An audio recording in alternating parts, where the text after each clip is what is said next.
Good to go. Okay. There's Polly. First things first, I'll call the meeting to order and of the Planning Commission, and I'll read the letter. The Planning Commission Chair of the Town of Hideout hereby determines that conducting a meeting with an anchor location presents a substantial risk to the health and safety of those who may be present at the anchor location pursuant to Utah Code Section 52-4-207 subsection 4 and Hideout Town Ordinance 2020-03. The facts upon which this determination is based include the percent number of positive COVID-19 cases in Utah has been over 23.21% of those tested since December 9, 2020. The 7-day average of positive cases has been over 2,800 since January 1, and COVID-19 patients in Utah hospitals has risen to 553 current cases as of the date of this letter. Okay. I'll take roll call now. Bruce? Present. Donna said she couldn't make it. Glynis? Ryan? Rachel? I'm here trying to figure out how to Hey, get Rachel, video. how are you? I'm good. Okay. Next thing is the approval of the meeting minutes from December 17th. Has everybody had a chance to read them? Any problems with them? I read them. I didn't see any problems. Okay. Do I have a motion to accept the meeting minutes? I will make that motion. Okay. Does anybody second it? I'll second. Okay. Bruce, Yes. have you vote on it? Yeah, I vote yes. Glynis? Okay. Rachel? Yes. And Tony's aye. Okay, so the meetings, minutes will be accepted from December 17th. Wait a minute. Yay. I Glynis, finally just got unmuted. Sorry. that's okay. I did have two changes on the minutes. Okay, My name's Okay, not go ahead. spelled right. My name's not spelled right. If that could just be changed. It's Tihansky.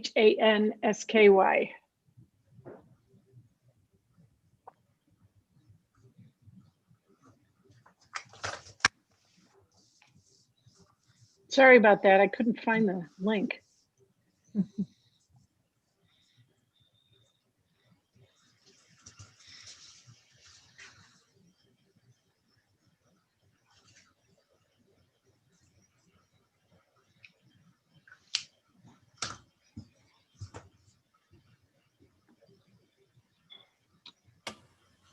and the second one? Oh, I don't know how picky you are about like commas. I found a missing comma. So that Glynis, doesn't have to be changed. okay, if you would, it's Kathleen. You can just email that back to me and I'll incorporate that. Okay, no Thank problem. you. Thank you. Thank you, Kathleen. Otherwise, all good. Thank you. Okay, next on the agenda is the possible discussion and possible recommendation for rezoning of the Glenenskog property. And I believe he's on, Yep, so if he wants to discuss it. that's Jason. And so, Mr. Chairman and Planning Commission, I think Jason is, I think he's here. He is- But this is a project that I know that Jason has been working on for some time. And just by way of background, this is just for discussion only. It's not really a recommendation. This is just open discussion to kind of get some input with regard to Jason's property up on not too far off the intersection of US 248 and Golden Eagle. And I'll let him take it away. We've been in discussions on and off over the past few months with Jason and a couple of the neighboring property owners with regard to some potential reexamination of what that property could be. There's been some discussions with regard to maybe like a little neighborhood commercial center or something to that effect to provide opportunities for kind of that third place for people to be up in that area. It kind of got put on hold as we moved into the annexation discussion. And so it's something that we're still kind of working through, but I know that Jason is looking for just some general input with regard to his property. It's zone mountain residential, which is 1 unit per 1 acre. I think he's got 2+ acres there. So he's got 2 units or 2 by right units that he could put on that property. And I think that Jason is looking for maybe 4 units. Just from a background perspective, I think that it may be premature to think about upzoning in that area. We only have 1 ingress egress right now for Golden Eagle. It's a little bit tight right now. And we are looking at other options with regard to neighborhood commercial there. But I'll certainly let Jason take it away and kind of give you his property description of what he's really looking to do. Hey, Jason. Hi, Thomas. How are you? Good. Hey, so, that's Thomas kind of summed it up in a nutshell. There's roughly 2 acres there. By the time it goes to the center of the road. So by the time we deed back the road, I think it's 1.8 acres roughly. And what I'd like to do is rezone it and do a plat amendment and build 4 houses. They'd be roughly, 0.45 of an acre, just under half acre lots, which I think is consistent with what's in the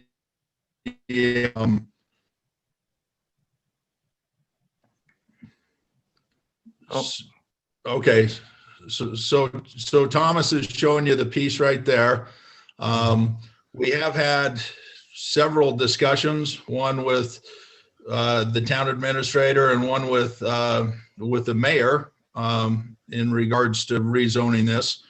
I understand the concern of the township wanting to have a holistic approach to this area. The problem I have is the other 2 contiguous property owners, one, most of his property isn't even in the township. So it's going to require an annexation, and he's not seemingly in a big hurry to do anything with it. So I hate to get pinned, tied in with somebody that really doesn't have an interest in moving forward at this time. And the other property owner, which is just to the south of it, that's roughly another 20 acres. And that area does make sense to potentially have some commercial down by the road access, where we're up quite a ways from the road access, very close to, you can see what's happening in Golden Eagle there. We think that 4 homes on, and by we, I guess, I mean me, I think the 4 homes is consistent with what's up there. And I just, don't really want to get tied in with having to wait for, contiguous property owners to move forward with that. Because I just think it's unfair to me, in particular when you're talking about an annexation process, which I know can be long and drawn out. So what I'd like to do is move forward with the rezone. I do understand that the access is probably, probably should have been there. There probably should have been some different things addressed when the Mustang Group got approvals on Golden Eagle, and that's significantly up there, higher, closer to what I would suspect fire danger would be. And I would love to see, other emergency egress options coming in and out of there. But I think this piece is in much better, it's positioned better for emergency, getting out of there if it needed to be. And then the other issue I had is, historically, before the township was was created, there had been a pretty comprehensive master plan that was done. It was called Area B North, and this was obviously when it was Wasatch County. And in Area B North, almost all of what is Hideout now had basically one ERU per acre allotted to it, with the exception of this little piece that you're seeing here that includes the property 1 and property 2, and this other little part that's still in the is still in Wasatch County. I don't know why they split that parcel up. I have no idea why they did that when they created the township. This is the township line, just. Yeah, that's the township line. And then It doesn't follow the parcels. if you look at the property line, going east of there, that's actually the county line. So why they didn't absorb those two little pieces in there, I don't know, but that's in the past. And I can't control what's happening around me. But in the county, what they had in that master plan is they had this area here was the only area that was zoned. There was about 5 acres of commercial, 2 acres of civic, and then this little area was zoned depending on how steep the slope was, either residential high, residential medium, or residential low, which would go back to 1 per acre. And what they had envisioned is a little commercial there, and then probably more affordable, higher density. And since then, the whole township has changed, and there's a lot more density in other areas. And so I understand the concern with density, but I don't think I don't want to do, I just want to do 4 semi-affordable single-family houses. That's kind of my specialty. And considering I would have had in the county had the township not been done and changed the zoning and disregarded a pretty comprehensive master plan, I would have had 7 ERUs on that piece. So I think we're being pretty reasonable asking for 4 units. I know I have to come in with water, so I have a commitment on the water. If I move forward with this. And every one of those lots has direct access on, Golden Eagle Drive there. And so anyhow, I just wanted to see what the Planning Commission's mindset was. Phil Rubin, he had given me positive feedback and thought it was a reasonable request, but he's not the one that makes a decision. And I guess that kind of sums it up.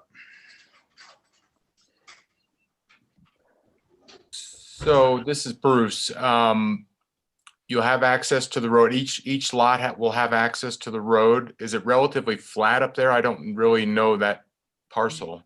Yeah, so it is relatively flat. It's very flat as you come to the southwest, and then I can still get the driveway in under the 10% on the steepest part of the lot. So overall, yes, this topography is very, very flat considering the mountainous area. And as you go a little bit to the west, it's flat as a pancake right there. So this isn't the steep stuff. Now, as you get further east, you're climbing up that hill. Okay. This is a pretty steep area back here. Yeah, that's a very steep area. Most of that's unbuildable because it exceeds the 30% maximum slope. But we're not anywhere near, not even close to that. And what size houses, what kind of square footage are you talking about? Well, my initial plan was going to try to be, some of the more affordable stuff in the township, because one, we're a little bit further out, so I'm thinking total about 3,000 total square foot, maybe 3,500 total square foot per house. I just don't think the area, I know what's going to happen around there. Well, I don't know, but I suspect that that as you get closer to the 248, there's a little bit more road noise. I know what the property owner the contiguous property owner to the south wants to do. And he is involved with Mustang to some degree, but they want to do these smaller garden homes. And so I don't think it makes sense to try to do, houses that are going to compete with what's going to go on up in Golden Eagle, because it's just really does. I think the town does need, and affordable it's a relative term. Let's be honest. So if you build a 3,500 square foot house there, it's still not probably, firemen and police officers probably can't afford that, but it would be significantly cheaper than the stuff you're seeing in Golden Eagle. I suspect that's going to be 2 million plus. And, our mindset is to be, roughly half that. And just to reference what Jason was kind of alluding to, again, this is his property. This is kind of a drawing that illustrates a conceptual layout for the property adjacent to him, which is Spratline's property, I think, over here. Pretty steep. And then there's this property owner here that is working with us a little bit to explore the opportunities for maybe some kind of a little bit neighborhood commercial development, maybe cottage garden homes around it that could be kind of more almost an affordable workforce, or just in kind of a step into Hideout kind of facility.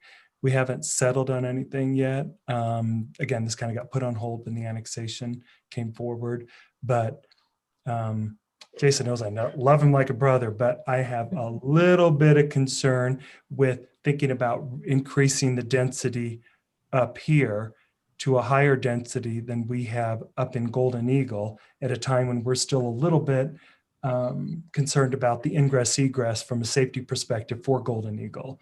So, I think it's something that we would want to explore, again, in a perfect world holistically. I understand Jason doesn't want to be held up, but I would hope that within a month or so, we could get a better understanding from Spratline and Merrill exactly what they are willing to do here, kind of this little trade-off, maybe some higher density for some smaller homes, a little bit of neighborhood commercial. Could we create some sort of a trade-off? I think we have to explore that. I would also say that before we do anything, we want to make sure that we work with the town engineer to understand this ingress egress with regard to fire safety. With 400 plus homes up there on a single ingress egress, we're running a little bit risky right now. Just to also pin it down, I just heard generally that this proposal is for a rezone for additional density. What zone are you looking for? And what about commercial? Because I heard Thomas say at the beginning something about commercial. And so is the zone that you're proposing allow commercial, or? Currently it does not. Mountain doesn't allow any commercial. And so, and I just don't functionally think the piece that I own and that I'm proposing anything on makes sense for commercial. I think it's too far off of 248. You can't see it from there. And so I completely understand that it may make sense for my contiguous, property owners to go through some sort of negotiation process, but I don't think, I don't think Thomas thinks that this little 2-acre piece would fall into any of the commercial. I agree with Jason. I don't think this particular piece would, kind of where I put this kind of red circle, I think could be an ideal. Maybe it's a coffee shop, maybe it's an office hub for people who want to work in an office outside of their home. Down the line, maybe it's a yoga studio. I'm not exactly sure, but kind of that small scale commercial that we've all talked about. It's outlined clearly in the general plan as a place to be, an easy place to walk to, right? This area, Golden Eagle, South of it is, of course, Toohey. This area is so far removed from even where the potential annexation commercial would be, or even where commercial might sit on a future city hall site if it ever got moved. So it could be a walkable space. Again, that addresses some of our transportation issues. It addresses some of our neighborhood gathering issues. And so what I have, Jason and I have talked about this ad nauseum. The idea is, can we get these property owners in this area to kind of work together? Because I think it is, it's getting out in front of our skis just a little bit to, look at the area in red as higher density without considering exactly what we would do around it. I know that's not the answer Jason wants to hear because he's ready to jump and the other ones aren't. But I just think without that kind of small area planning, it puts us at risk to an extent in terms of what our options are down the road. I think that it's worth maybe forcing that discussion with the adjacent property owners. Maybe that's something we could push over the next 2, 4, 6 weeks. How many acres is the area you circled? Like it's kind of a little commercial area, it'd probably be about 2.5, small. And not defined yet in terms of exactly what it could be. Again, the idea is not anything big, not anything with a major parking lot, not anything that's, like a department store, anything like that, or a grocery store. Would it be that big? Could it be a little immigration market with general day-to-day needs and a restaurant and a library and or a yoga studio or a couple of offices that you rent day to day, something like that. We haven't fully sussed it out, but the need for commercial is pretty significant in the area since nobody can walk to anything right now, right? And so if we can start to identify these pockets, again, pursuant to the general plan and the new zoning ordinance that it does allow for neighborhood commercial zoning, it's something that we think is worth exploring. We don't have many opportunities left. So entitlements. And my contention is that if I move forward without, being held up by these guys, you would still have the same leverage over Dave and Ron. Ron likes commercial. That's actually his cup of tea. And so he's a commercial developer of sorts. And Dave Merrill isn't. So Dave's not overly interested in commercial, but he would be if he could trade for density. And I think if you establish, that basically you're allowing close half-acre lots, I don't think that's super high density. It's not any higher than what's in Golden Eagle. Golden Eagle, most of those lots are half acres and less. So I'm not asking for a higher density than what the surrounding property is. And I'm not asking for more than what I actually had on this property before the township was created. I'm asking for less than that. So, I think it's a reasonable ask, but, obviously I've got a biased opinion on it, but I think you could easily move forward with Ron and Dave without holding me up. And if I thought it was going to just be 4 or 6 weeks, that'd be wonderful. But, I suspect that before you can get consensus between those two parties, it could be 4 to 6 years for all I know.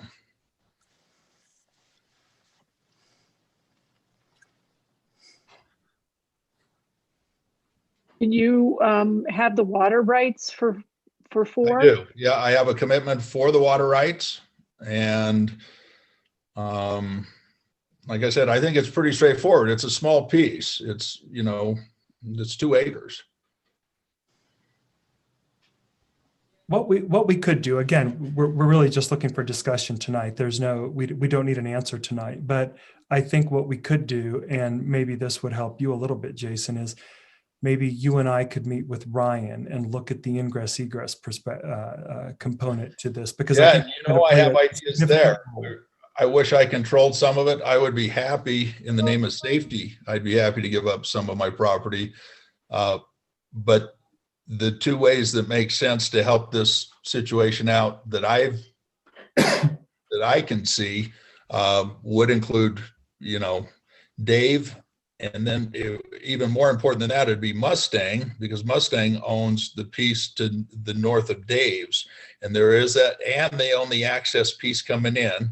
And then Dave Salzman owns the other 50 acres. You could have this access point here and then this secondary access point here, and you can connect them with 2 connectors that could even just be emergency egress in and out of there. Unfortunately, again, my little 2 acres is so small that it doesn't make sense for either of those. But I think those 2 things, I know at least at one point Spratling was, because I was involved with him on his parcel, he was very receptive to doing an emergency road coming out, and he owns this 5 acres on the Summit County side, and then he has an easement coming into that secondary road. And so, even if it's just for emergencies, if there's a fire that comes off that hill, it's going to bottleneck. I think it is a semi-dangerous situation. For right now, for what I'm proposing, there's only one model house going in Golden Eagle, and I'm proposing building 4 total houses. I don't think I'm adding much to it. But that being said, I think every possible safety option needs to be explored, and I'm happy to give people input on that. But unfortunately, if I were the master developer and I owned all this, then I think for liability reasons, I would have liked to have seen it drawn up different than what it was. This one has kept Ryan and I up on many nights. The 400 units up on Golden Eagle. They're tight lots. They're about a half an acre, 3/4 of an acre lot. They're relatively small. There's a significant amount of density up there right now, and I think that it will be an issue down the road. I mean, this is something the town inherited from prior administrations, but there will be an issue down the road relative to fire access, fire EMS safety. And so it is something that we have to address before I think we should consider any increase in zoning densities. I think we have to make sure that we as a town understand exactly what our remedy is going to be for a situation that we haven't yet figured out how to get another ingress or egress up and out of there. And it's the same with Soaring Hawk as well. Wasn't there some discussion about trying to make a connection between even Golden Eagle and Soaring Hawk so that Soaring Hawk has too much density for its ingress egress as well, and it's much smaller, right? We're really working hard to see if we can find an easement through a nearby property owner as maybe just a fire access. It would just be a breakaway gate, something, right? Because typically in the Wasatch Back, anything with more than 15 to 30 units, we really need a secondary ingress egress. I mean, we're in the hundreds up at Golden Eagle. It is unprecedented. And so it'll be something that we have to figure out down the road. Again, a problem we inherited, but it will be a problem. Is there any planning on that future, the fire road between Golden Eagle and Soaring Hawk? Does that have any value? There has been some discussion with regard to a breakaway gate there as fire access, EMS access. Yeah, we're looking at that as well. Again, the irony is both Golden Eagle and Soaring Hawk have the issue. So connecting the two, it helps, but barely, right? Okay.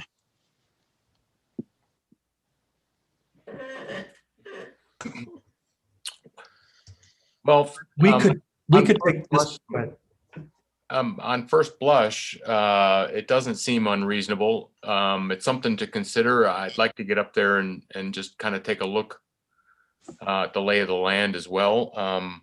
But it doesn't sound unreasonable. I don't know if there are these fire issues are more for what's up above and the higher density in Golden Eagle.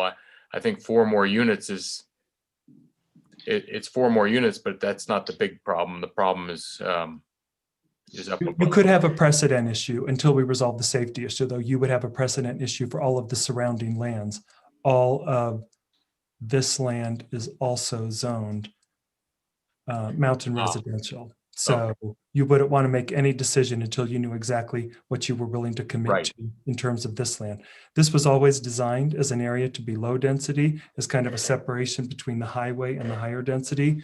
And so you would be working against the general plan and working against the existing zoning ordinance. So again, it wouldn't be my recommendation to do it, but I think that it is worth maybe Jason, getting together with Ryan and any maybe even planning commissioner who wanted to kind of walk that site and get a better understanding. Thomas, if you can set that up for the next couple of weeks, Yeah. Other than the 1st through the 9th of February, I'm available. Okay. And if any of you would like to go, drive up by the piece there. So I did put a sign up, even though it's an optimistic sign. So I was hoping for half-acre lots. So you'll see it'll have my name. But before the sign, there's a stake with a ribbon on it. And then as you continue up to the other corner, the north corner, there's another stake with a ribbon. So you can see the frontage, you can see the topography on it, and you can see where the 4 houses would go. Again, my contention is they took away, they rezoned this, they took away ERUs that we had in the county, and the contiguous property to the west never had those ERUs. So Salzman's piece was always residential low, and that was only 1 per acre. And at least the last discussion I had with him, he was completely fine with that. He doesn't have any intentions of, he wants to do some philanthropic type application with his piece, because that's where he is in life, and it would be a wonderful luxury to be there. But anyhow, and then when Thomas circled this stuff over to the east, none of that's in the township anyway. That's all in the county. So basically, it really the annexation expansion area. So it is the annexation plan planning on going towards Summit? We have our annexation expansion area covers well east of here. Yeah. Okay. That's yeah, or it's back into Summit. Yeah. Yeah. Anything on the Summit County side, there, it's zoned Ag 100 right now. So those guys get 1 per 100 acres. Obviously, they may want to up that density, but I don't. So anyhow, that's just that. That's my contention on it. These parcels lost ERUs, and everywhere else in the township end up gaining ERUs that Mustang owned, and I think it was a little unfair. After we had all paid for a master plan that had designated this area as the only area that was higher density, and transactions were made based on those.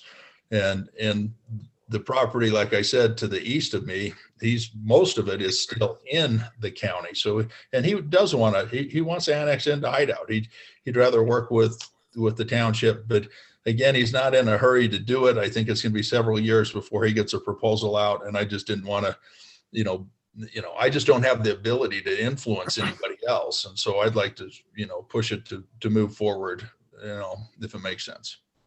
I think the other thing that I'm also hearing Thomas say is that, if the Planning Commission wants to explore this further, what you're going to need to do is see a map with the zones of that whole area. And you also want to really dive deeply into your general plan, because that's really the basis of a rezone. We would have to change the general plan in order to justify a recommendation for upzoning.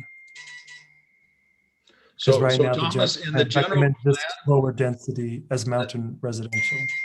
Okay. Yeah, it's just interesting to me that this area down by the street where you want commercial should have, less density than Golden Eagle. It doesn't make sense. We could never put the density of Golden Eagle here and make the infrastructure work. We've got too much density up on Golden Eagle. We can't put that density down here. We don't have the infrastructure to handle. So you're saying that they can't even get Golden Eagle density on Ron and Dave's property. So basically, With the current infrastructure, the road widths and ingress Yep. egress, I would say no, not right now. Okay. We'd have to make some changes. So again, we would have to change the general plan. We would have to change how we look at this. It's not to say that that can't be done. Again, in light of maybe some neighborhood commercial, kind of being able to allow people to walk and bike to this location, but that's not the way it's been presented in the general plan. Yeah, because the zoning map, obviously Golden Eagle is not mountain. Golden Eagle is residential medium density. That's right. It's R&D. And that's all I'd be asking for. So I'm just asking for what we're surrounded by. And That was upzoned under the previous administration. I don't know that there was a tremendous amount of thought given to planning or ingress egress or the general plan at that time, unfortunately.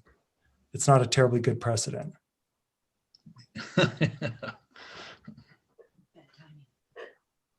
Well, I'm up for going and walking the piece of property, taking Okay. a site plan and a survey and all that. Include me in that. That'd be great. I'll set it up and invite you guys. If we have more than 3, is that our issue? We'd have to notice it. Otherwise, 3 is okay. Or how many are there normally? 7, right? 7 spots? 7 commissioners, right? You guys? We have 6. Bruce, Donna, Glynis, Ryan, myself, Rachel's an alternate. Oh, so it's 5. So yeah, if you can only have 2, 2. because if you have 3, it's a quorum and then it's considered a meeting. Well, so I could go by myself for another time if someone else wants to go with Bruce and Thomas. The other thing you could do is a site visit of the whole group, right? We could notice it for a meeting and do a site visit as part of your. Well, that's interesting. We could always notice it maybe an hour prior to this meeting next month. Is there still daylight? I don't know if there would be, maybe not. But Wait a little bit longer.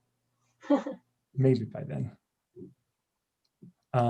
What I'll do is I'll work on a date with Jason, and I'll shoot you guys out an invite. If more than 2 want to go, then we'll either notice it, or if a couple are willing to drop out, I could take you up individually and we can separate. I'll set up a date. Great. Okay. Thanks all. Thanks, Jason. yeah, thanks, Jason, I'll Thomas. reach out to you tomorrow. Okay. Yep. Thanks. And thanks everybody else. I appreciate your time. You.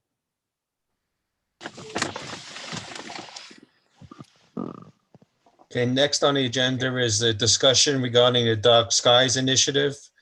And Bruce, I'll just let you take the reins on that, saying that you and Donna basically were in charge of that and putting it together. Yeah, Ryan and I. Ryan, I'm sorry. Let me see. If I hit share screen, then I can go to the Dark Skies. Let's see if it works. Ooh, I don't know how. So to give you, while Bruce is doing that, to give you some background, he sent over, I don't know, probably 5 other city ordinances, dark sky ordinances, read through those. There were some variations between the different cities.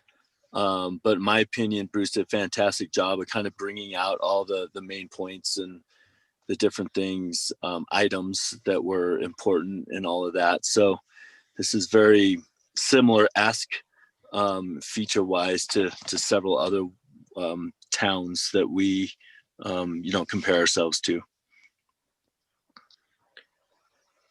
Okay, so can everybody see this dark skies lighting ordinance? Yep. Okay, so this is on there's a DS or dark sky teams out on the team rooms. And I've given you all access, at least all the planning commissioners and Thomas access. If anybody else wants access, they can shoot me an email and I'll give it to them. And you can get out here. We'll go over it tonight. I don't know in what level. If we want to go word for word, we'll go through the whole thing, Tony. But for all of you that are getting used to Teams, and I've been doing this for a year and a half or 2, and I'm still not very good at Teams. But there's if you want to go into one of these documents, the reason why we like to keep it out in Teams is it's so that people don't have their own versions of it. So there's one version out on Teams. You can all edit it, or you can use this little comment box up here and put a comment along the way. So you go to a spot that you want to make a comment about it, hit that little comment button, and you can put in your change or what you'd like to discuss. But we'll go through it tonight, and if it will, whatever comments you have, we'll try to incorporate it, have a discussion. So just to start it off, there's 2 cities in Utah that have already had their dark sky certification, and they're Helper and Torrey. I've gone out and gotten their data. As Ryan said, you can see those documents out on the team room as well.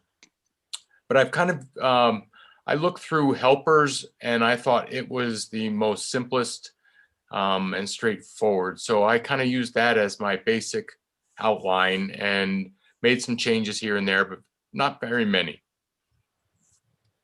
So the purpose of this, let's see. You can all see this, right? Let me get rid of this.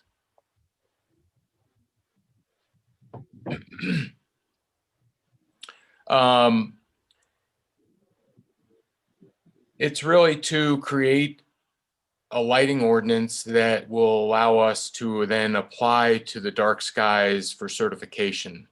And since this is patterned on the Helper document and they already have their dark sky certification, I thought that was a good start. The key really, and if anybody has any comments, just speak up and we'll discuss them.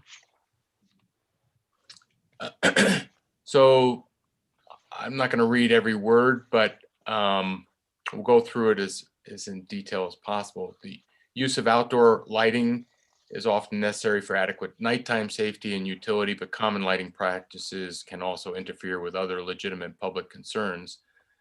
And it lists out what those concerns are. It's really about glare.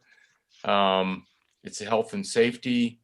You want to be able to see the night sky. You don't want to see a lot of glare. It also, glare is not good for our eyes and driving, etc. And it's also not good to waste electric and the energy and the resources. So B, the concerns of safety, utility, aesthetic appearance need not compete. Good modern lighting practices can provide adequate light for safety and utility without excessive glare or light pollution. In nearly all cases, careful attention to when, where, and how much nighttime lighting is needed will lead to better lighting practices. So it's the intent of the code to require lighting practices and systems that'll minimize or eliminate light pollution, the glare, light trespass, and there's a definitions portion down here that you'll see that's defined, but it's essentially putting light where it shouldn't be. So you want to light the front of your house, you don't want to light your neighbor's yard as well at the same time. That would be light trespass. And you want to conserve energy while maintaining that nighttime safety. In support of dark skies, events will be held annually. Some places do it biannually. It's something that we could discuss, but you really need to educate everybody in town about the value of the effort and about the lights that they should be using and to support this dark sky initiative. I have a question. Sure. Would getting the HOAs involved in this be a good thing? And could they potentially conduct, some of the education?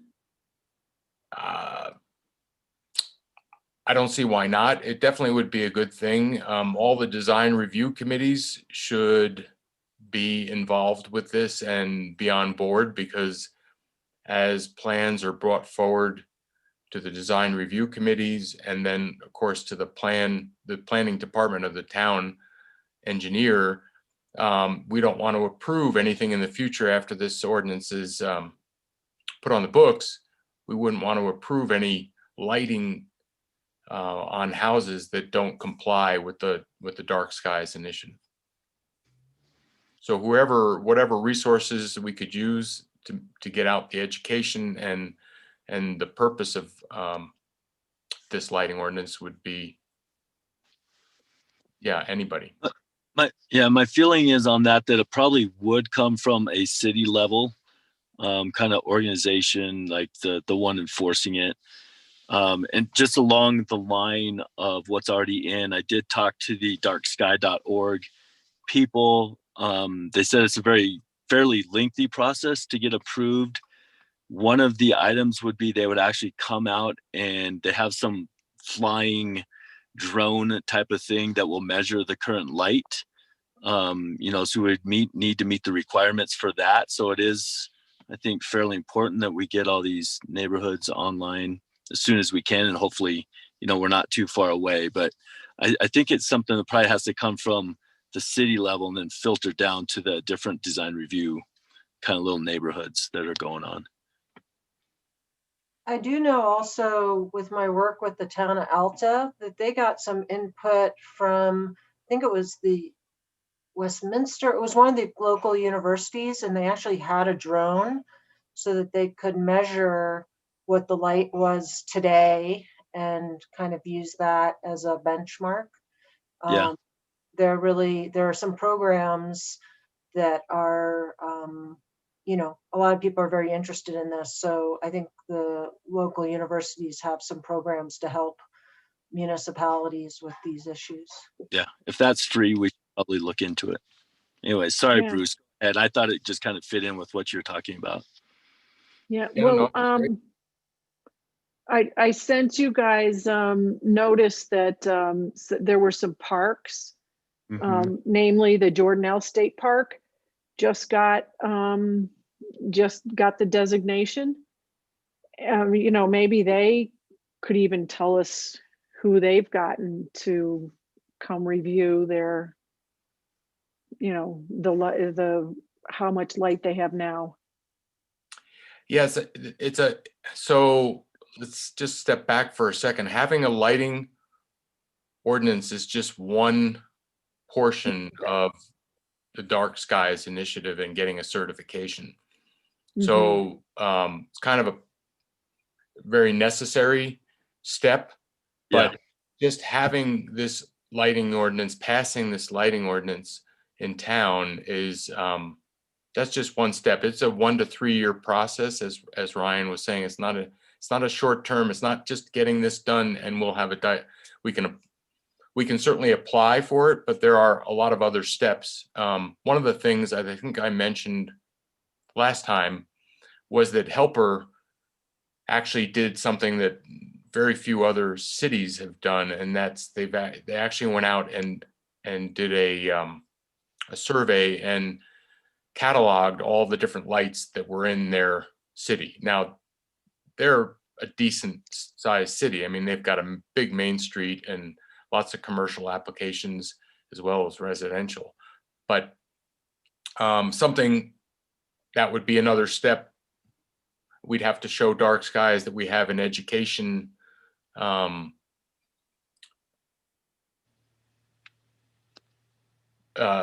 process that we're going to do on a regular basis. It can't just be a one and done. So there's lots of other steps to getting the dark sky certification. It's not just having this lighting ordinance. This is just one step in the process. But nothing else happens until we have this, right? That's right. I would think, and I've driven around a little bit. I haven't gone everywhere. Donna was talking about, she gets up early to, some of her early morning shifts or coming home late at night.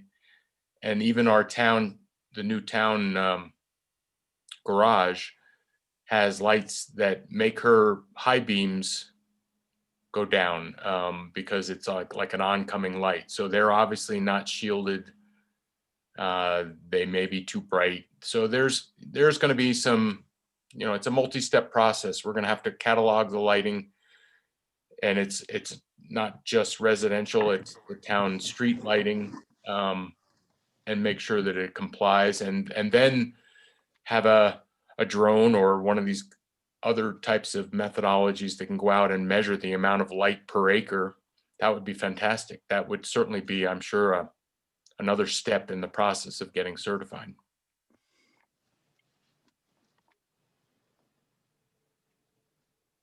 And then we could even see if we can get the drone to come before we apply, just to see where we might have issues.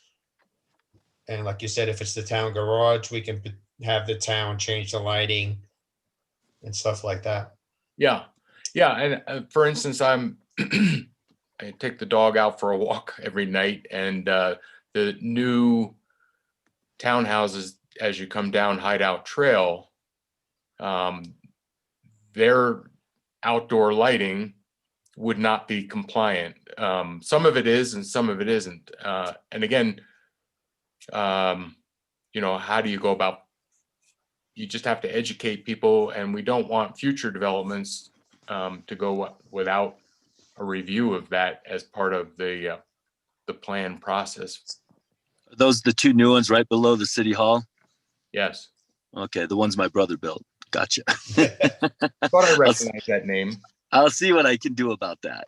Well, the ones over the garage are not shielded, so the light's coming out. And again, Okay. so let's get down to some of the definitions so that you can Yep. understand some of these terms. CCT is the correlated color temperature. That gets pretty detailed. I don't think we need to go into that. The dark sky fixture or fully shielded. This is key. So light fixtures that are really where the light is directed down. Now, we've got some of our street lamps, they're kind of like lanterns, and they have a really good, nice big shield. But if the light bulb extends down below the shield at all, so that the light is not all going down, but it is being seen from the side or from under 180 degrees, then that's not a compliant dark sky fixture. Yep.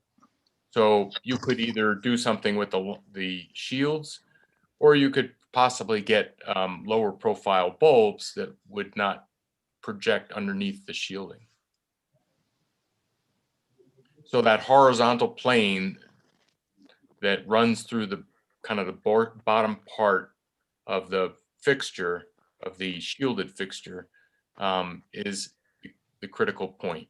Yeah, that really is one of the main definitions of making sure the light isn't polluting out onto other properties. Correct.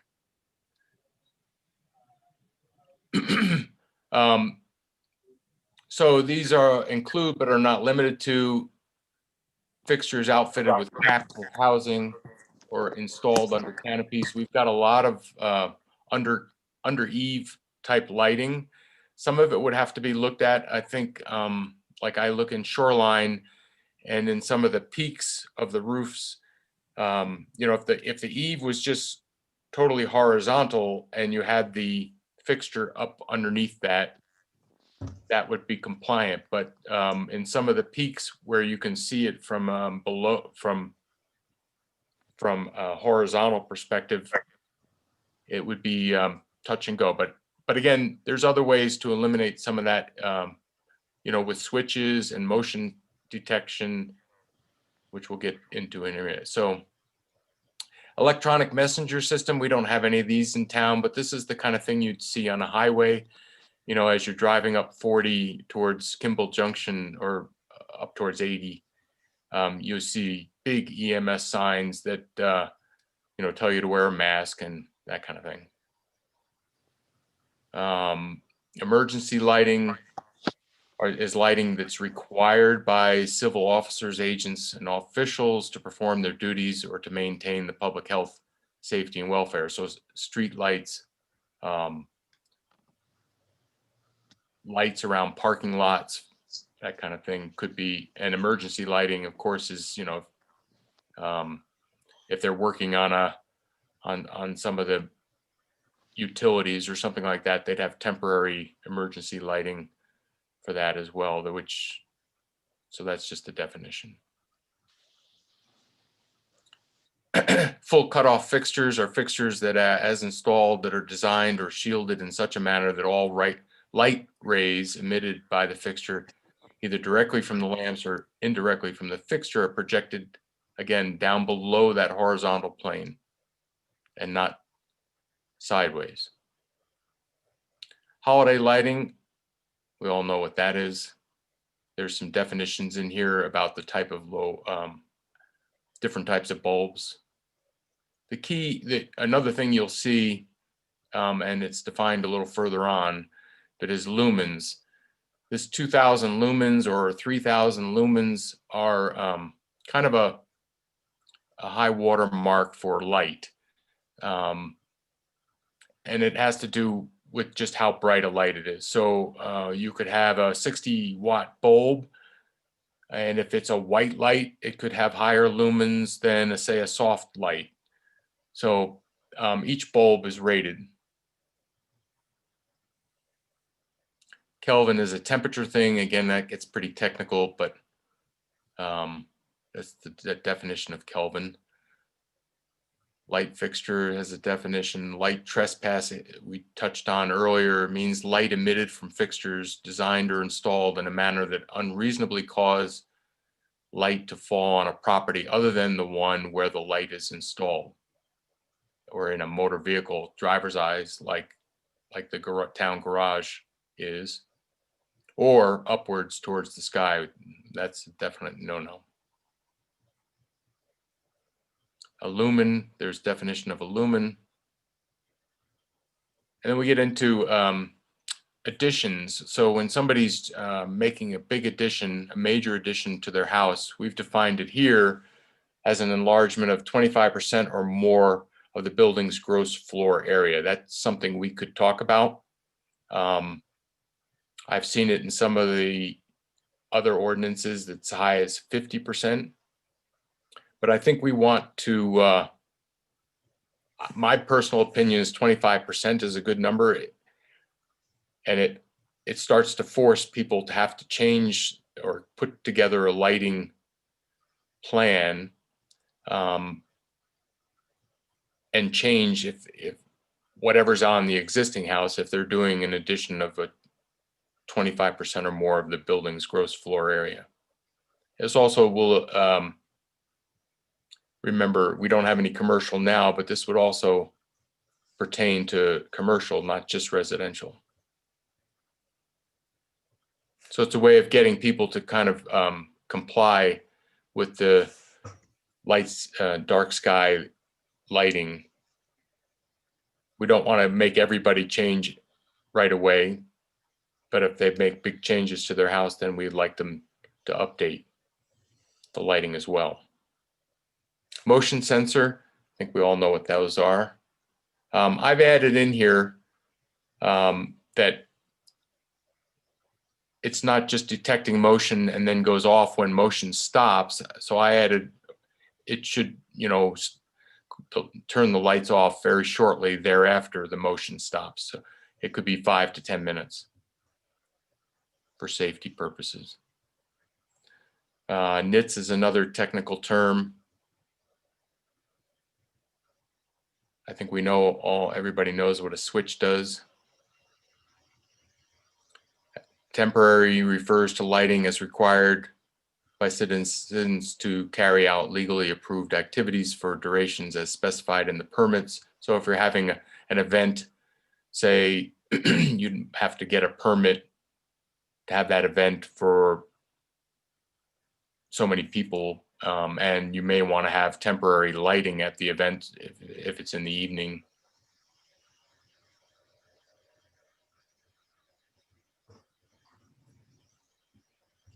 Okay, so now we're getting into more of the actual ordinance itself, the applicability and exemptions. And Thomas or Polly or anybody that can help me with putting the right Roman numerals and sections and how we actually format this, I very much appreciate it.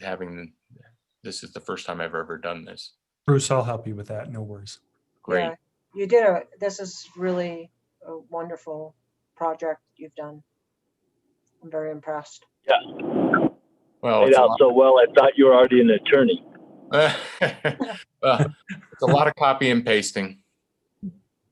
I didn't invent the wheel here. So all exterior lighting installed after the effective date of this, when the ordinance goes into effect, would have to conform to the requirements of this ordinance. It doesn't apply to indoor lighting, and that's something we may want to think about. It's not so much a residential issue as it could be for a commercial issue. Commercial establishments are going to use, like a restaurant would be open well into the evening. And there were some other lighting ordinances that showed pictures of where you have indoor lighting, especially say chandeliers or things that hang down, drop lighting that are not shielded, and a lot of that light goes sideways and could, in a larger commercial setting, it could create a lot of light trespass. So something we could think about doing inside as well, but for now, keeping it pretty much to the outside. There are some exemptions to this. So temporary lighting for decoration or seasonal things that are, just going to be around for a short period of time. Performance areas, construction sites, things that would be allowed by permit. That probably should say town council.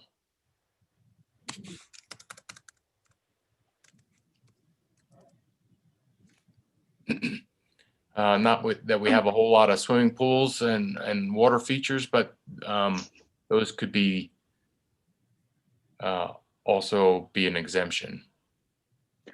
We talked I got a about, question. sure. How would this affect, well, this is probably a question down the road, but how would this affect if the annexation goes through? Would it apply to that annexed area or not? Sure, it would apply to anything in town. Okay. This is a town ordinance. The nice thing about that is nothing would be grandfathered in. Yeah. Right, the big issue you get is whether to grandfather in existing, or allow people to continue. As Bruce mentioned, sometimes, you have something where if people are renovating, they have to renovate to the new standards. Some places take a hardline view and require, give people a certain amount of time, maybe 5 years, to just update it.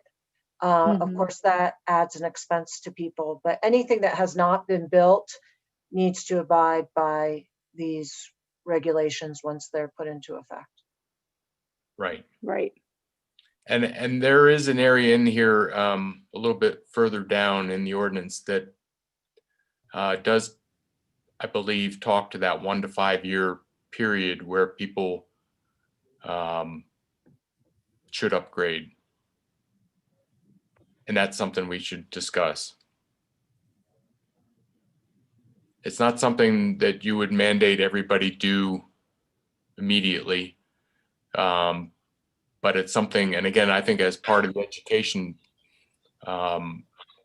it would be wise to talk about it now. If your garage lights on the outside don't mandate, aren't fully shielded, since they're on a switch, as long as you wouldn't be leaving them on all night, that's something that I think would, is kind of in that gray area where fixtures that aren't being used all the time, but some people do leave their garage lights on all the time. And I do think, Bruce, it's 5 years, but maybe, and I agree, maybe we talk more about that. And one of the factors should be if we get one of these drones out and we have too high of a light pollution already, then maybe we step it up and make it quicker than 5 years possibly. I could see that being a factor, as if we're already too bright, I guess. That's a good point. Yeah. Right now, I don't think we're too bright. But that's just, I don't know, I'm not a big fan of lots of lights, and I don't think we have very many out here. Yeah, I tend to agree with you. I think we have, again, just my perusal from being out walking and driving, I think most of our lights are pretty well shielded or under the eaves. Again, I think, some of the town street lamps might have to be looked at, and I think it can be something potentially as simple as putting a different profile bulb in. So, but I think having, cataloging what lights we do have would be something really helpful. It would be another project that we'd have to get some people to volunteer and go out and do, but Yeah. let's go on. So we were at the underwater lighting and swimming pools and other water features. Lighting that's only used in emergency conditions, it would be exempted. Obviously, lighting required by any federal, state, county, or city ordinances would be exempt. Outdoor recreation facilities, and this is something to again think about with the annexation, because all of our recreation facilities to this point don't have lights. But if we put in something at the town center, there could be a soccer field, or certainly where that school is proposed to be put on, there'll be some sort of recreation field. So those could be exempt, but they should have to comply with this 3,000 degree Kelvin temperature requirement. And again, that's I don't know exactly what that looks like, or how do you figure that out? The engineers would know better. But, and then of course, the key thing here is that while they're exempt for a period of time, they have to be extinguished promptly after a sponsored event. And I think that should be out of there. Okay, so outdoor lighting standards.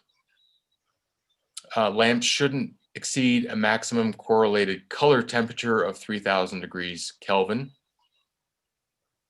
All light fixtures over 1,500 lumens are required to be fully shielded and installed so that the shielding complies with that definition of a fully shielded light fixture. And again, 1,500 lumens, I looked at my 65 watt indoor flood, it's 620 lumens. So 1,500 lumens is still a pretty, it's over 100 watt bulb.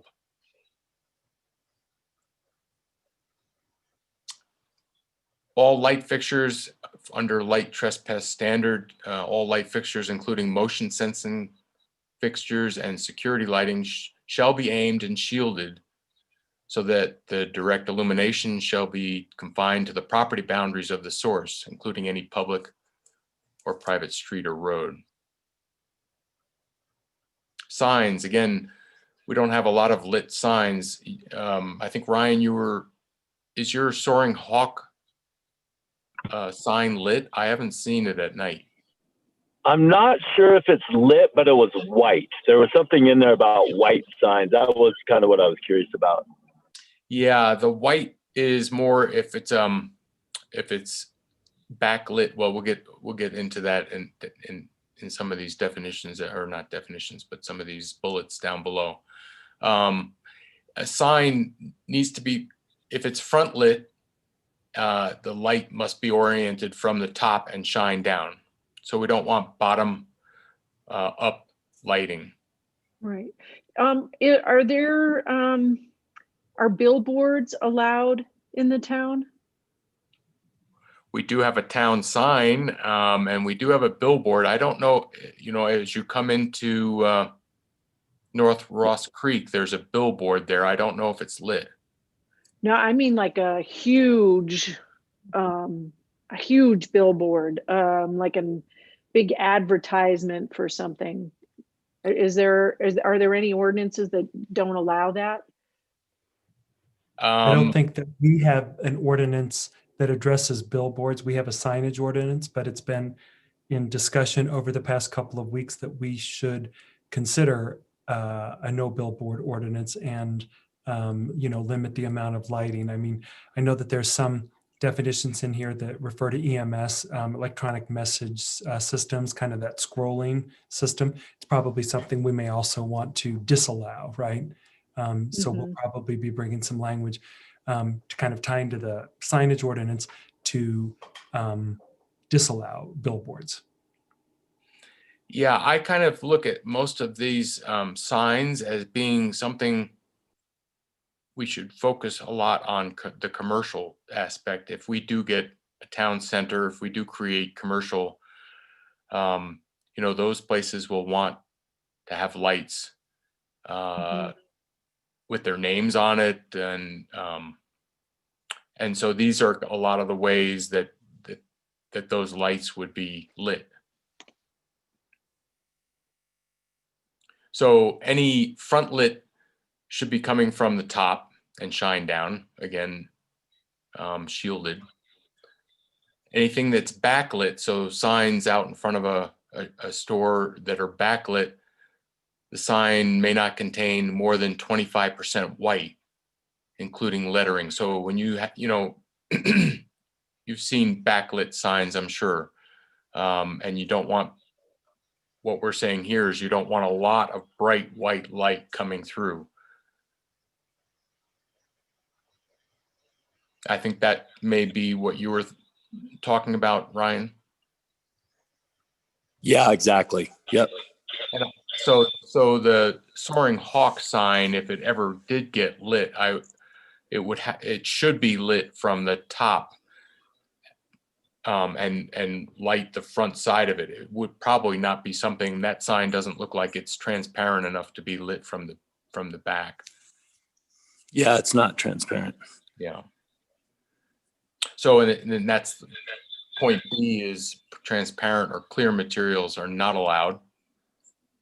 Non-surface portions of the sign, i.e., or e.g., the background and the sides shall be made of completely opaque material. So you only want the light to be going forward, not out in all directions. Again, the 3000 degrees Kelvin. Neon signs, any sign consisting of more than 3 feet of neon must be extinguished no more than 4 hours after sundown during daylight savings and 6 hours during regular mountain time. So this is another way of just making sure the lights are turned off at a certain point in time and then in the evening. Signs, again, under the neon signs with a purpose of historic preservation and or historic mimicking, which I'm not sure I quite understand what that means, must get approval from the city council to be able to extend night illumination time. I don't think we have any of those, so I don't think that's an issue, but it's was in other ordinances, so I included it here just in case. I think it might make sense to take that out. Just, you'd hate to have someone have like a faux historic, something that looks like a miner's shack or whatever. I don't think that you would want them to continue to light into the night just because, I don't know. I mean, there probably wouldn't be anything like that, but.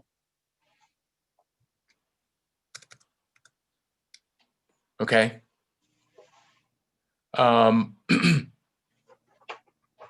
An electronic sign, again, the levels of operation after sundown should not exceed a technical engineering term of 100 nits, as measured under condition of a full white display. Is there anybody in town, or are engineers, is anybody able to look at this and preview it, and Thomas, maybe even you, knowing what these terms are, and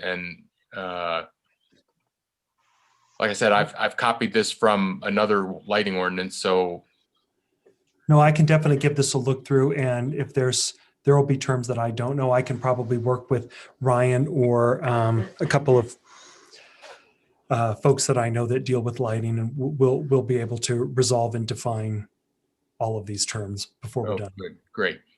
And I can't remember exactly, but from the township that I used to be on the planning commission, I think we had recommendations for what kind of lighting to use, like whether it's incandescent or I can't remember all the different kinds, but are there included in this recommendations?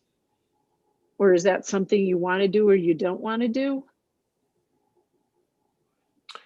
I tried to copy some examples of lights in here, but for some reason, I couldn't. It wouldn't allow me to copy the pictures that I wanted to take. So I'll try to figure it out, but maybe as an addendum, we could have some illustrations of what lights, both residential and commercial, that would be suggested or recommended. Okay, because I know I'm pretty sure that when the lights have specifications as to what their lumens are or what their nits are, or whatever. So people would know whether or not they fell within the ordinance or not. Yep. Now we get into there's a few of these things that have to do with these EMSs, which are the electronic signs that you see usually over top of the roads, and sometimes they can be portable. Like even if you think about the speed limit signs that are occasionally posted, they have those temporary, you're now doing 30 miles an hour, and it flashes when you're doing more than the speed limit. That's considered an EMS. So there's some wordage here that talks to how long they should display for, no longer than a quarter of a second to transition from one message to another, and moving text being prohibited. A lot of that has to do with, because they're over roadways, they don't want people fixated on the, what the message is coming across there and not focusing on driving. I think that's, again, not something that we have in town, but if we do, these are kind of the rules around it. They don't want them very big. They shouldn't be placed within 1,000 feet of other premises. Again, it has to do a lot with, I think, the highway type signs.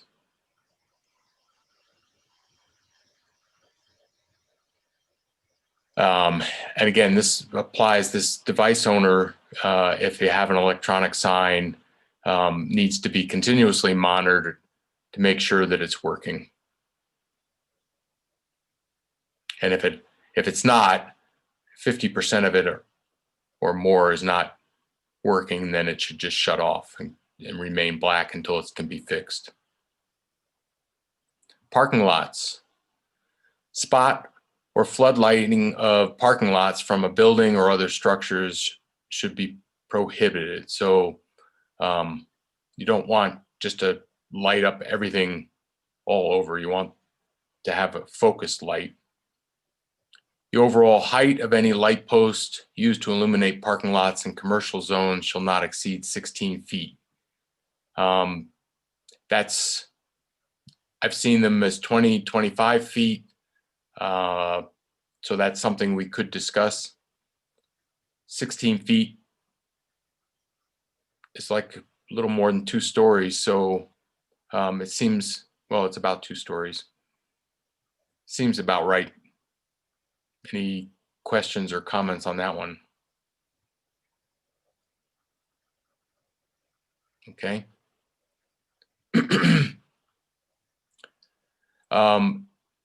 Lights at a parking lot should use full cutoff fixtures, so they should be able to be turned off at a certain point in time. We talk about gas station canopies. We don't have any in town, but again, with our need and want of commercial in the future, gas stations are typically pretty well lit, and if they're lit under canopies, the lighting fixtures should be mounted on the undersurface of the canopy. So again, that the light is pointing down and not sideways and not up. They should be full cutoff, and diffusers are not visible from locations off the property.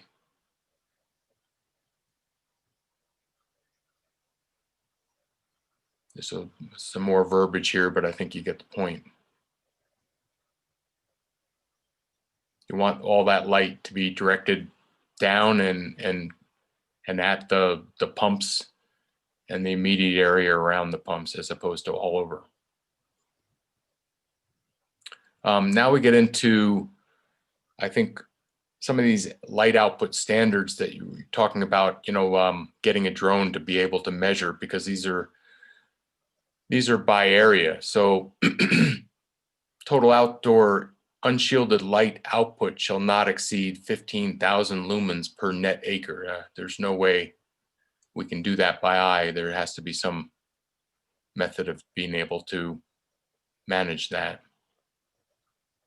And again, one of the keys, I think, in this G1 is that these are kind of caps. These are not what we're hoping to get to. These are like the maximum we'd like to be able to get to, and we'd really like to minimize the amount of lumens per acre. And so we'd like to see designs focus on that, not trying to just come under this cap. So I put in here, of the 10,000 lumens for let's see, I thought this was residential. I guess it's not. Meeting lighting requirements of the site. Of the 10,000 lumens, 5,000 lumens minimum must be fully shielded, with 5,000 would be a maximum of unshielded. Again, these are kind of technical terms, and look to you, Thomas, and any of the engineers in the group. Is that 10,000? Should that be the 15,000? The total outdoor unshielded light output shall not exceed 15,000 lumens per net acre. Oh, So yeah. should it be of the 15,000? Yeah.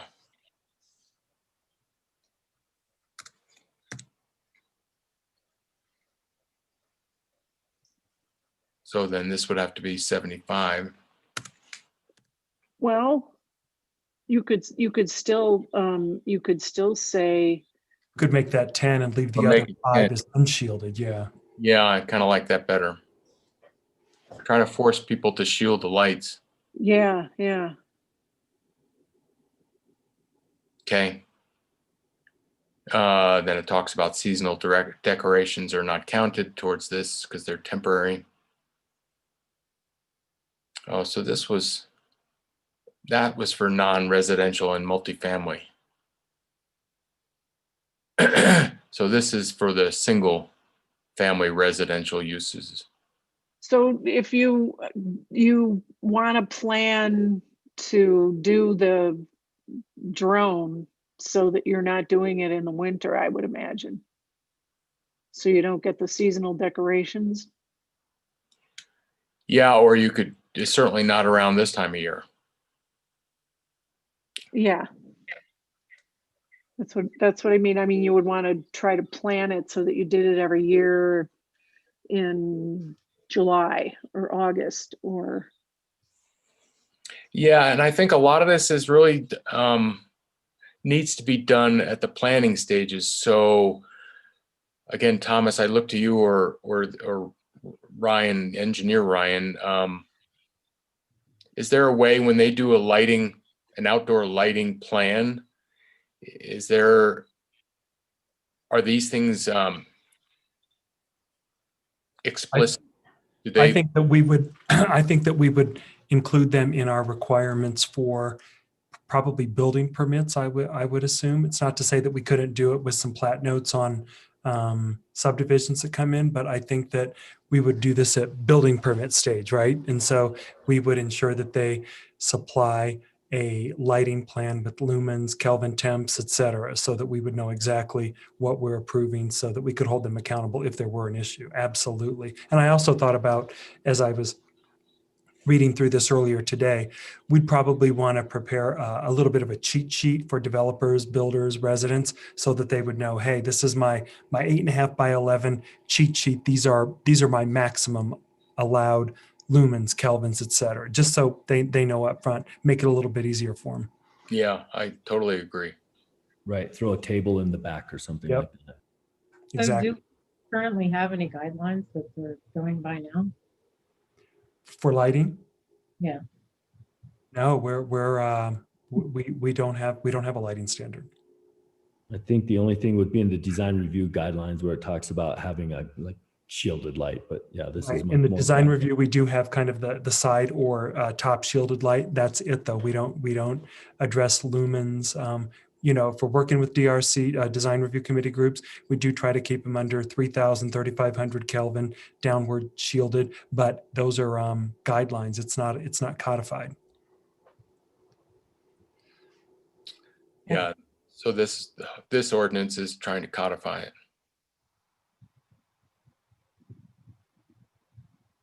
Okay, good comments. Anything else while we're on this? Okay, let's keep moving. Outdoor lighting for single-family residential uses subject to the lamp fixture and shielding requirements. Roadways and streetlights. Streetlights are allowable as recommended by the Public Works Administrator or Town Council. All streetlights shall utilize lamp types that are energy efficient and minimize sky glow and other negative impacts of artificial lighting. They shall not exceed 10,000 lumens per net acre. Lighting shall meet safety concerns with a goal of using the lowest levels of lumens necessary. So with a little bit of street lighting that we have, at least around Overlook Village, I don't think I haven't seen any other place, but we've got pretty well shielded. And I know Ryan, the engineer's assistant, contacted me a while back, and I sent him pictures of the existing light fixtures that we have and the poles and the structure around it. But I haven't seen any. I don't know if Shoreline Phase 2 or Phase 3 will have any lighting on the roads or not. I don't think there's anything down in Deer Springs or Deer Waters. So I think we're pretty light. How about up in Soaring Hawk, Ryan? Are there any road lights up there? No road lights. So it's not something we have to be concerned about, but maybe we should be. Maybe there should be some more road lighting. I don't know. Since it wasn't required or discussed with builders in the past, is it something we can, I don't know if we want to bring it up to them or not. Like if they have plans to put any streetlights in, because I mean, there aren't any down here in Shoreline 2, but I could see people asking for them. Yeah, it would would seem to be a good thing from a safety perspective to have one near the street signs. Yeah, I mean, some of these street signs light up pretty good with your headlights, but not all of them. So just from that perspective, when you see like a lot of the road lights here in the Overlook Village subdivision are around where roads are, or where Mhm. multiple driveways are going to be, or at the end of a cul-de-sac. hmm But we don't seem to have any standards, and we don't have them in some of these other subdivisions. So I don't know that we need to require them. That's something maybe that we can talk about. Should we recommend there be road lighting? Well, no, I'm not saying we should recommend it. We should maybe just ask if they're planning to put any in, and if they are, if they could please follow this new ordinance that we're putting together, Yeah. even though they're not, bound by it because they were pre this ordinance, but I guess it doesn't hurt to ask. No, I think that's a fair request. And in fact, I think that if they did come in to put in lighting at this point that wasn't approved, they would have to get that approval through the permitting department. So they would be required to adhere to your ordinance in place at that time. So if this were in place, they would have to adhere to it. Yeah. Oh, okay. I think in the high density areas, you don't want really more lighting. Right. I mean, honestly, our house, I'm a pretty poor sleeper, and we see the lights from the houses below at night. I have dark out shades and I still see light, but it's just, I don't know if anybody else's house is set that way. And it's just the outside garage lights that are on all the time. Yeah. I understand that, we don't have any street lighting, so that does provide safety. And I've learned to deal with it, but part of me would like those lights not to be there, but So are those lights on all day, like 24 hours, or do they come on by? they're motion censored. No, they're not motion censored. They're light censored. So when the sun goes down, they come on. Mhm. So they're always on below me at night. I have noticed that in both shoreline developments that the lights seem to be on the under the eaves lights over the garage are on all the time at night. Yeah. But if they weren't on, it would be really dark here, and I don't think Yeah. it's safe. So Yeah, that's true. And they are definitely under the eaves. But they are, if you're seeing them through your shades, then there's light trespass coming. yeah, I guess. But I don't know what could be done about it, because then it would just be dark, which wouldn't be very safe for drivers at night.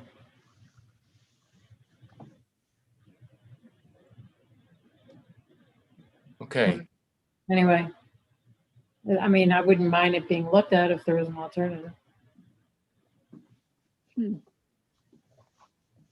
Well, again, when we do, if we get to the point where we've got some mechanism to measure how much light output per acre, and that area turns out to be above the standard, then it would have to be looked at. Yeah. And maybe even if we do a survey, it might come up at that point. Okay, so Glennis, you're in shoreline 2, right? 2. You have that issue with the lights? I was just looking at them, and it might just have to do with how, what am I trying to say? With the, because we're on the side of a hill, Mhm. from above, it might be okay, but because of where we're positioned on the side of the hill, we can see it. I don't know. I know I've talked to some of my neighbors and they don't seem to have the same issue. So I think it does depend on how your house is situated. Mhm.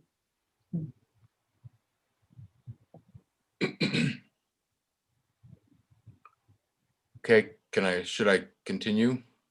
Sure. Okay, so for new public lighting, streets, public property and rights of way, all new street lights are allowed as recommended by Public Works Administrator and Council. They'll adhere to standards as indicated, including energy efficient lighting and trying to minimize sky glow. They shall not exceed the 10,000 lumens per net acre. Lighting shall meet safety concerns with a goal of using the lowest levels of lumens necessary. On public properties owned by Hideout, such as parks and other community gathering spaces, they'll also have to adhere to all standards as indicated. They'll adhere to all standards as indicated, including energy efficient lighting, which minimizes sky glow. A lot of this is repetitive for different properties. Rights of way. A right of way will adhere to all standards as indicated, including energy efficient lighting. Again, same thing. All new public lighting will be part of the planning and zoning process in which public buildings, public property, and rights of way lighting is determined. This will be incorporated as part of the zoning process moving forward to ensure compliance with this chapter.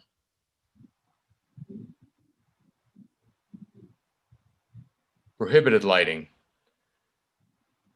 This is pretty key. This is, again, uplighting to illuminate buildings, other structures, or vegetation. Some people like, I know back east, people used to like to light up their trees at night with uplighting, or the front of their facades, not just at Christmas time, but like all year round. So that would be prohibited. Flashing, blinking, intermediate or other lights that move or give the impression of movement, not including temporary holiday lighting, would be prohibited. Floodlights or spotlights, we talked about that, especially with regards to parking lots, but affixed to buildings for the purposes of lighting parking lots or sales display lot areas. That's kind of if you had a car dealership, I guess. Prohibited. Searchlights, laser source lights, or any similarly high intensity light would be prohibited. Except when using in window signage. I don't know what this except is for. I guess any of these prohibited types of lights are they're prohibited except when used in window signage pursuant to subsection D3 of this section, neon or luminous tube lighting.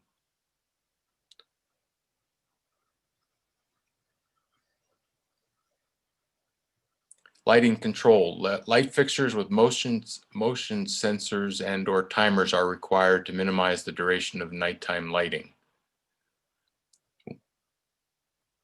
Fully shielded fixtures are required where any lights, even those below 1500 lumens, are mounted on structures or poles higher than the first level above ground level to protect the view of the night sky, to minimize ground reflection, and to reduce light scatter beyond the property line.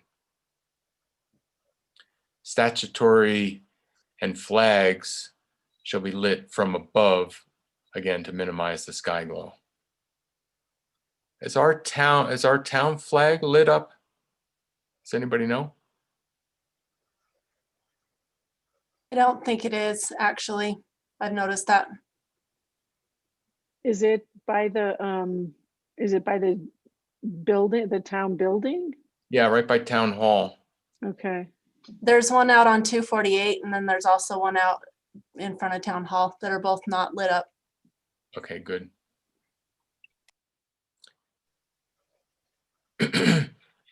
Okay, then implementation. So for new uses, buildings, and major additions or modifications, if the total cumulative increase in floor area is greater than 50% for single-family residential or greater than 25% for all other uses, or if the total cumulative cost of any exterior modification, alteration, or repair is greater than 25% of the valuation of the building, as determined by the appointed town planner or council member, then all outdoor lighting fixtures shall meet the requirement of this code for the entire site.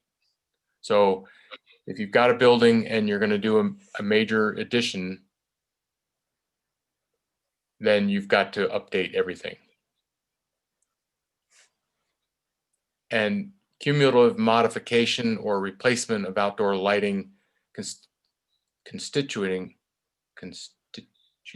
constituting 25% or more of the permitted lumens for the parcel, no matter the actual amount of lighting already on a conforming site, shall constitute a major addition.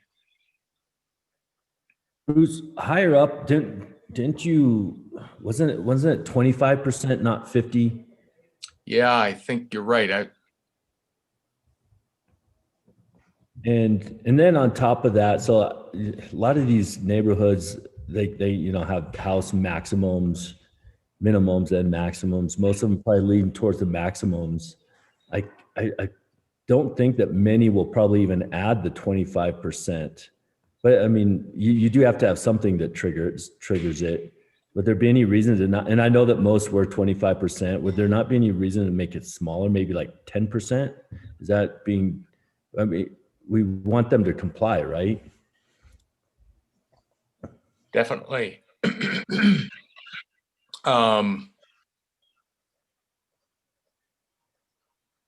Yeah, I don't know what's the right percent, quite honestly. Actually, Bruce, with the new setbacks, I don't think people are going to be able to add more than, maybe 10, 15%. What are the new setbacks? What do you mean by that? Well, when we rewrote the town code, the setbacks from the side and of the property lines. So you're not going to be able to expand that much. That's right. Yeah, no, there's very little expansion opportunity, I think, for what exists already. But this also talks to if you're making an alteration or repair. So if you're changing the inside of your house and you're spending 25% of the valuation of your house, spending a few extra bucks to update your lighting is what we want them to do. So the question is, what is 25% the right number? Bruce, I would almost say if they're making any additional square feet, I think that you can say any additional exterior square feet, Yeah. you can have them change their lighting. And in fact, I would recommend that. Otherwise, it starts to become a somewhat difficult / circuitous calculation. Yeah. Yeah, yeah. That's a good suggestion. So make it any additional exterior square feet. And I can wordsmith this for you and help.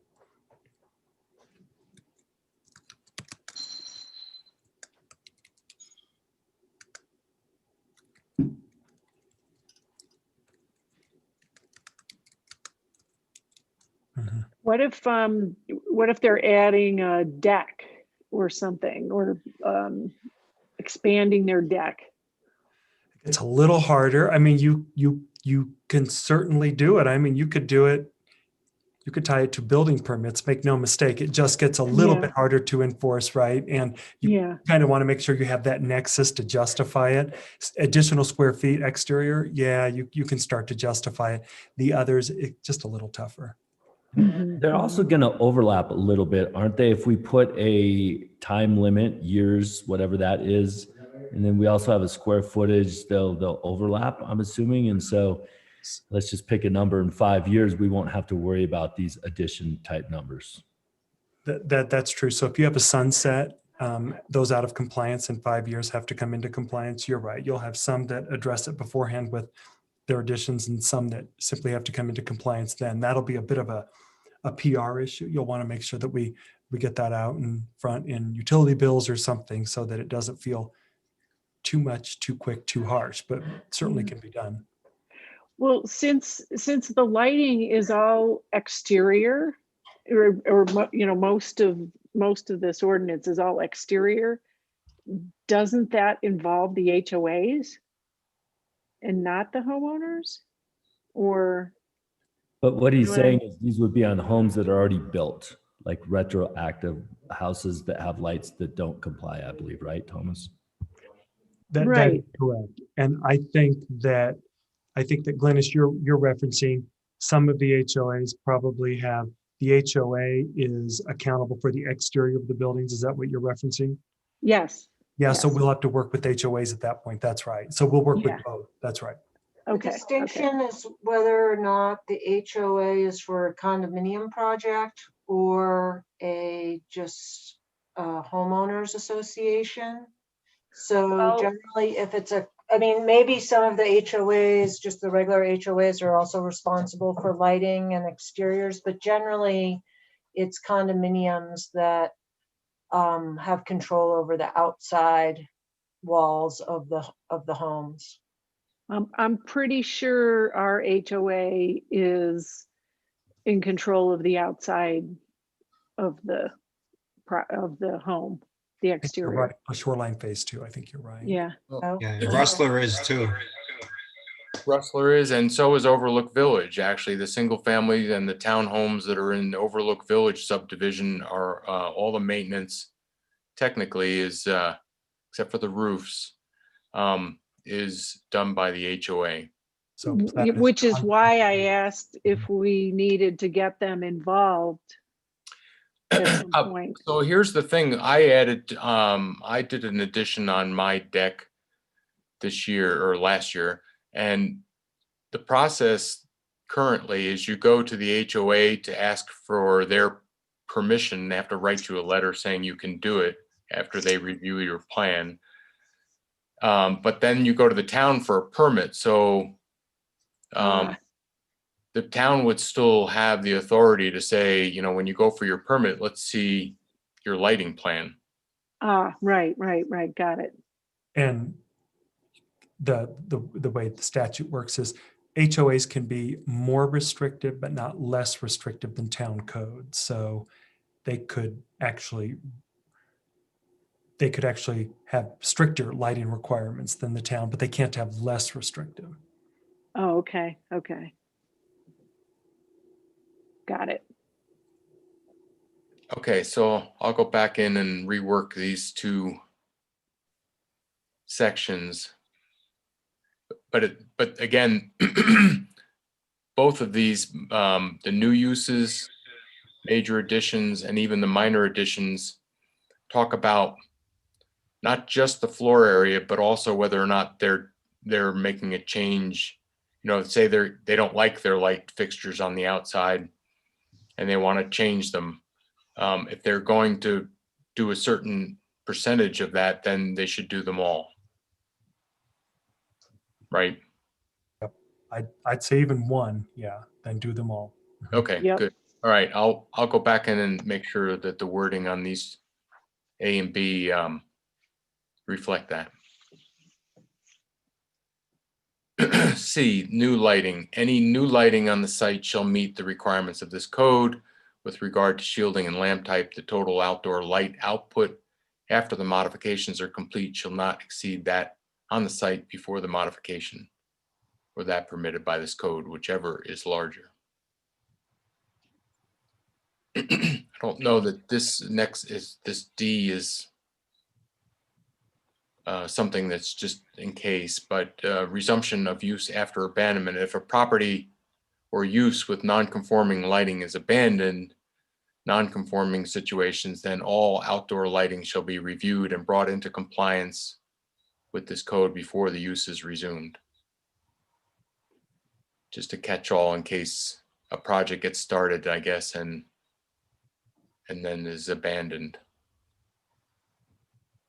So here's one that we should talk about. So existing lighting, this would apply to all what's here right now. On or before 5 years, all outdoor lighting shall comply with this code. Is that too restrictive? Should we make it longer? 5 years is what I found in the helper code.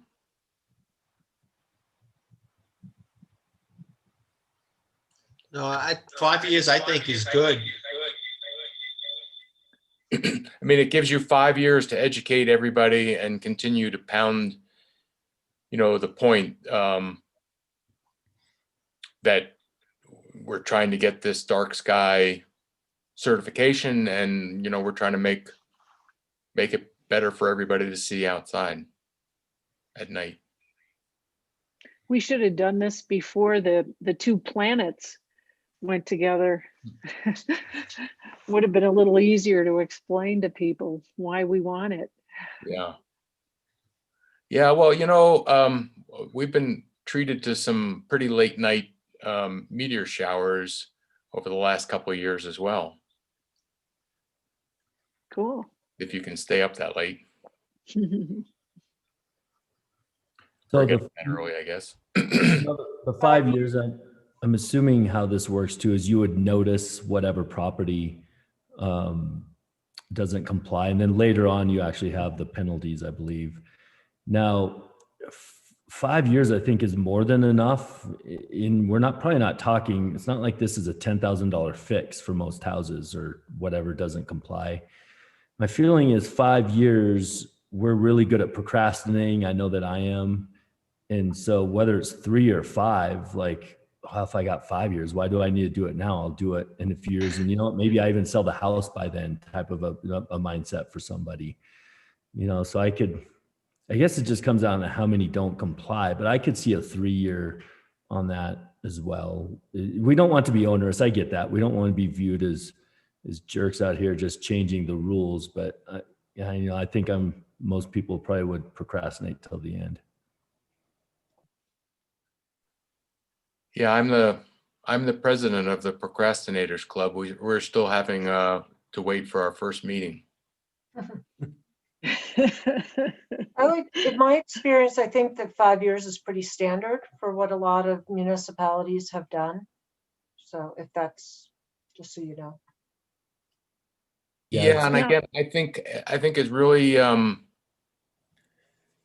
if we can get a decent education and get information out to people, and then tell them you should do, the faster you do this, the better it is for it. It's going to save you, and potentially, if you're changing light bulbs and putting in lower light, it's going to save you some money, not very much probably, but there's ways of maybe going to the residents and just stressing how important it is that maybe more people will get it done. Well, we'll have this once a year meeting as well, which is education. And if it was, let's just say 3 years, we'd only have 1 or 2 meetings and someone could be out of town, so something like 3 years is tight. It does make sense. 5 years, and that is pretty standard. But I do think the education is a big part of this. The other thing, if we were to do 3 years, we don't want to have to be finding people. Like, that's not what we're in the business of. We don't want the headaches. And if we can educate them beforehand and be like, hey, we've had plenty of warning, at that point, there's really no excuse. And how do we police? Well, first of all, how do we figure out who doesn't comply with the code? We're going to have to go look. Right.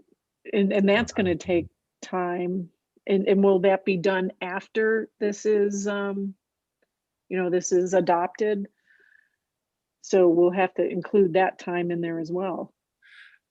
Again, it kind of goes back to a earlier comment that I made where the city of Helper went out and actually cataloged and took an inventory of what lights were already in their town. So if we were to embark on something like that early on after this ordinance is put in place, we would kind of know where they are, and we have a list of what needs, we could check them off as people were changing them, or we could go back out and check over time once a year.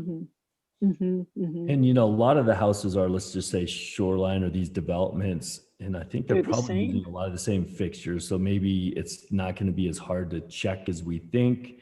And if you're like, Yeah. hey, Ryan, go check Soaring Hawk, that's not an impossible task. There's only maybe 30 houses up there now.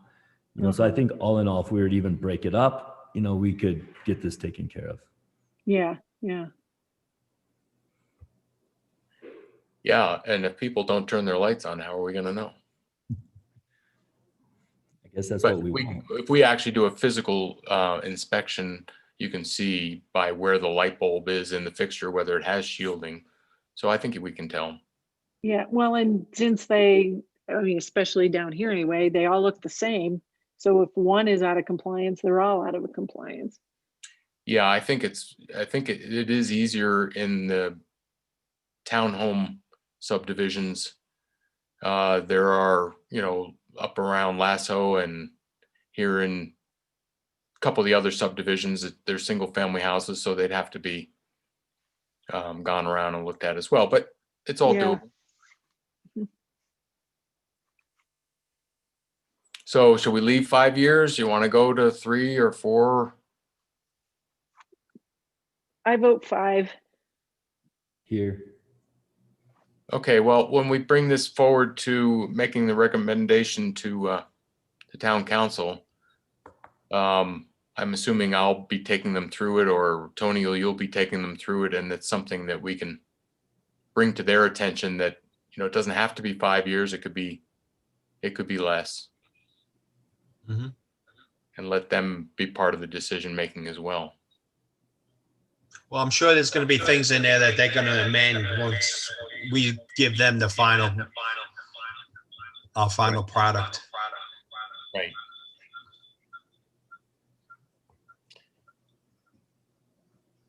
Okay, so we're down to section 7 for enforcement and penalties. All code, including lighting code, requires enforcement. Lighting code enforcement is essential to achieving a sustained reduction of light pollution and conservation of the night sky. The penalty for violation of any portion of this chapter shall be: first notice, 6 months; second notice, they'll have to appear before the town council. Bruce, on that, I would just change the may to will. It will kind of drive them to fix it themselves. Okay, where's the, It's just the notice may be given to appear. Oh, on the second one? Is that it? oh, Yeah. okay. I mean, that's just my feeling. I don't know how many. Yeah, Fair enough. good catch. And after 12 months, a violation of the provision of this chapter shall be an infraction punishable by penalties of up to $750. Now, the comment over here, Ryan suggested up to $2,000. So again, this is, I'm up for grabs here. I have no idea what the right number should be. My feeling was if after 5 years and 3 notices, they're just being punks at that point. No, I agree with Ryan. Also, the higher number might drive them to comply Yeah, quicker, cost them more in fines than it would to fix the lighting. fix the lights. Right. Exactly.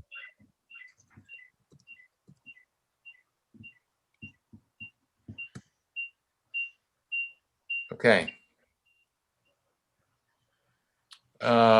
And then the last, wait a minute, that should be section 8.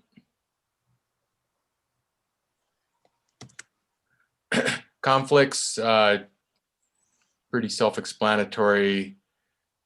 If this code was to conflict with anything from a state or county level, then the chapter shall be superseded and be controlled by the enforceable provision. So that's just kind of standard talk, I guess.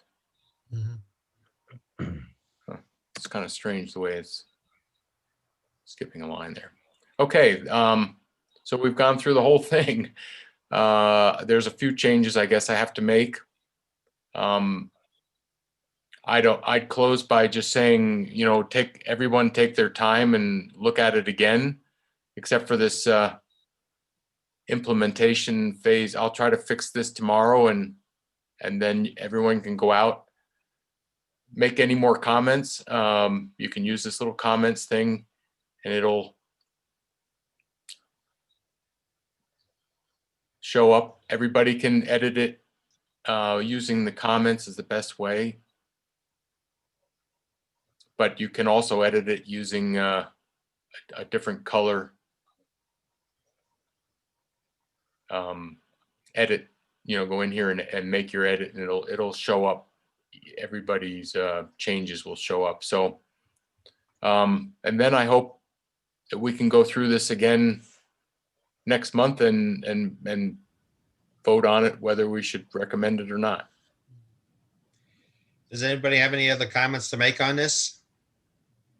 I think it looks great. I did take a quick look at the what other things were required. Is there like a checklist as to what other steps are required for the dark sky? There is I put the process also in the team room. So there should be a dark sky process file in that team room. This is not going to get us to dark sky certification. And I don't think we're tasked right now with going any further than creating the lighting ordinance. Oh, okay.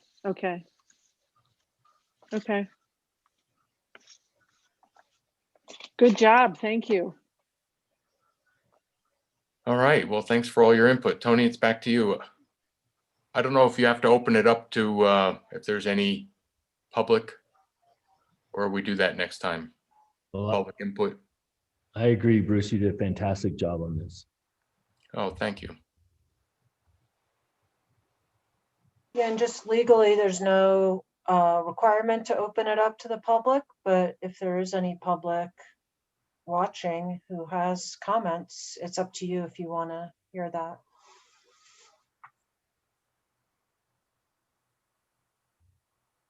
I just preferred, yeah, if there's getting any public comment now, that way we can incorporate it if need be into the next version, and then have something that we can, again, I assume in February we would still have to open it up to public comment, but the more we can get earlier, the better.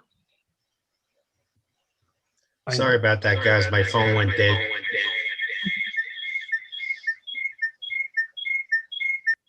If anybody has nothing else to add to this for tonight, I believe that's it. So if somebody wants to make a motion to adjourn.